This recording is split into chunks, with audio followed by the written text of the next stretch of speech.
സ്ഥലപരിമിതി കാരണം നമ്മളെല്ലാവരും ഇപ്പം കൃഷിക്ക് ചകിരിച്ചോറിനെ ആശ്രയിക്കാറുണ്ട് അല്ലേ. ചകിരിച്ചോറിനെ ആശ്രയിക്കുന്നതിൻ്റെ പ്രധാന കാരണം നമുക്ക് ഈ ചട്ടികളിലും ഗ്രോ ബാഗുകളിലും ഉള്ള കൃഷിയാകുമ്പോൾ മണ്ണിന് ഇളക്കം കിട്ടാൻ വേണ്ടിയിട്ട് നമുക്ക് ചകിരിച്ചോറ് ഉപയോഗിച്ചേ പറ്റുള്ളൂ. പിന്നെ ടെറസിലെ ഭാരം കുറയ്ക്കാൻ വേണ്ടിയിട്ട് ചകിരിച്ചോറ് ഉപയോഗിക്കണം.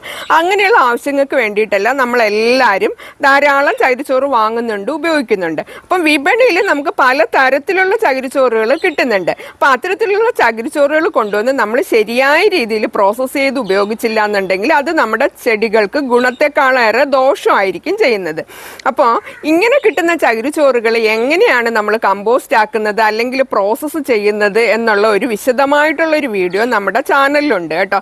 അപ്പം നമ്മുടെ ചാനലിൽ ആ വീഡിയോ കാണാത്തവർ ഒന്ന് പോയി ആ വീഡിയോ കണ്ട് ലൈക്ക് ചെയ്ത് ഷെയർ ചെയ്ത് നമ്മുടെ ചാനൽ സബ്സ്ക്രൈബ് ചെയ്യാതെ കാണുന്നവരാരെങ്കിലും ഉണ്ടെങ്കിൽ ഒന്ന് സബ്സ്ക്രൈബ് ചെയ്തേക്കണേ.